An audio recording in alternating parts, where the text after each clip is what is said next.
When you're buying a home, most people usually think about the upfront costs. Things like your down payment, the closing costs, the land transfer tax, and then some of the ongoing costs like what your monthly mortgage payment's gonna be, what your utility bill is gonna be. But something that's usually overlooked is your property tax, and this will cost you thousands of dollars per year. The amount that you need to pay in property tax can vary greatly based on a number of factors, and it's an important thing to keep in mind when you're looking to buy a home. So stick around, because in this video we'll explain everything you need to know about property taxes in the GTA, and we'll also show you which cities have the lowest property tax rate from 2022. What's up everyone, Nick Vazquez here. If you don't know who I am, I'm a real estate agent with years of experience helping people buy and sell properties in the GTA. In this video we're going to break down everything you need to know about property taxes so you can keep yourself informed and make sure that you make the right decision when you're making your move. And speaking about that, if you are thinking about making a move, please feel free to reach out to me. I'd love to answer any questions that you have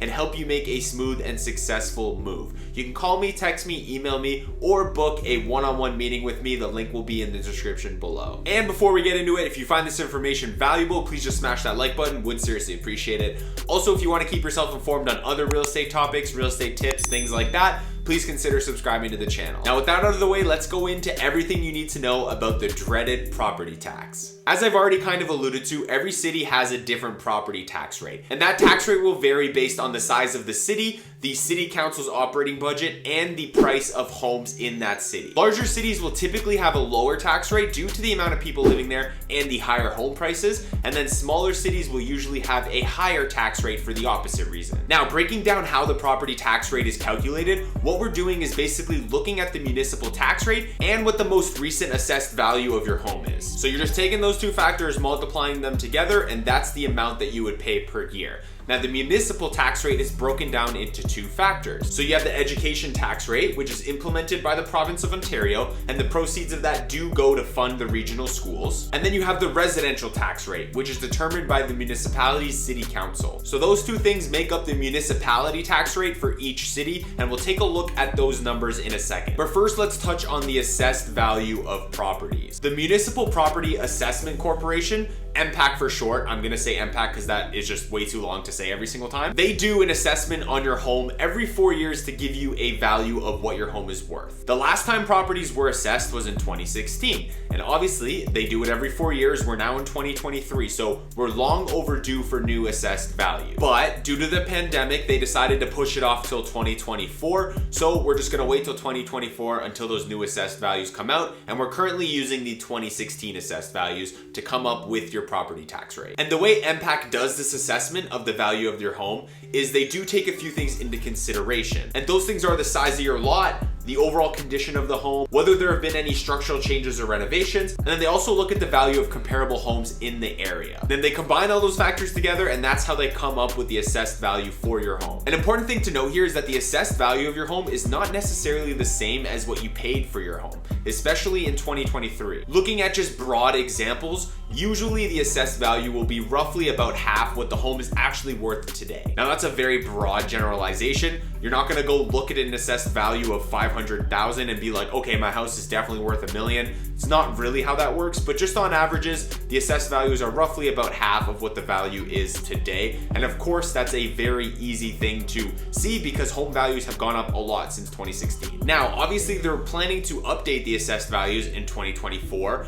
but the way they look at the value of a property may change, just because if you think about it, property values have basically doubled since 2016, which means your taxes would double in 2024. And I'm not sure if the municipality will do that, but we'll just kind of have to wait and see how things play out in 2024 and what they decide to do with that. Anyways, let's take a look at what cities in the GTA have the lowest property tax rate. Looking at this chart, we can see the property tax rate for those 5 cities. Now remember, the property tax rate does include the educational tax rate and the municipal tax rate, so it's one number there, but it does include both of those tax rates. Also on this chart, you can see what the annual property tax would be for a home if the assessed value was at the average price in that market, as well as if the assessed value was 500K, $1 million, or 1.5 million. And again, those are assessed values for the home, not the actual price of the home, so just keep that in mind as you're looking at these numbers. So you can see that Toronto is actually at the top of that list with 0.63%. This would make sense due to the fact that Toronto is the most populated city in Ontario, so more taxpayers do live there.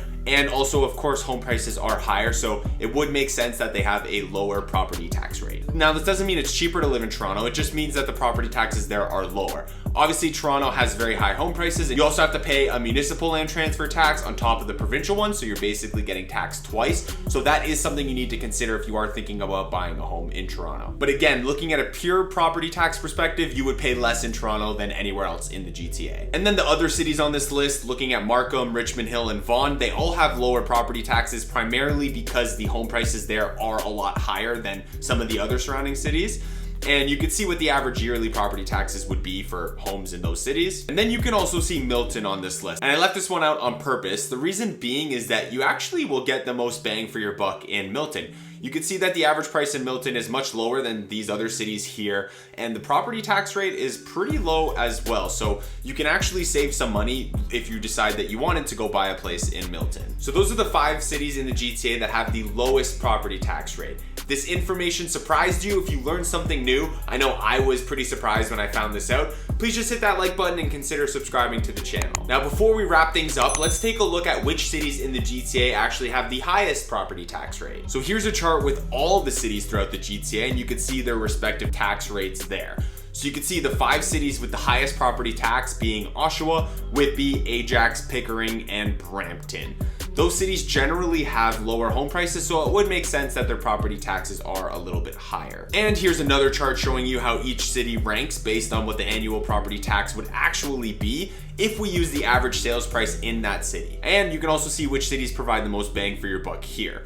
And looking at Mississauga, where I live and I cover a lot of, you could see that Mississauga actually is pretty high on that list there. So while property taxes in Mississauga are quite high, you're still gonna be paying a lot less than some of the other cities in the GTA. So wrapping things up, that was a breakdown of how property taxes work throughout the GTA, and a breakdown of all the cities in the GTA and what the property taxes are for each respective city. So property taxes are definitely something you might want to consider if you are thinking about which city that you want to live in within the GTA, so definitely take that into consideration. I hope you learned something new with this video. If you have any questions at all, please feel free to reach out to me. I'm always happy to answer any questions you have and provide you with all the information that you need to make an informed decision. And of course, if you are thinking of buying or selling a house in the GTA, I'd love to hear from you. Please feel free to reach out to me. You could book a one-on-one consultation with me. Link is in the description below. I'd love to chat with you, figure out what your plans are, and help you put things into place to make sure that you have a successful move. Thank you so much for taking time out of your busy day to watch this video. I do really appreciate it. If you found this information valuable, if you learned something new, please just hit that like button. I would seriously appreciate it. Also, if you want to keep yourself informed with other real estate tips and tricks and ideas and things like that, please consider subscribing to the channel. Would seriously appreciate that as well. Thanks again for all your support. We'll see you on the next one. Peace.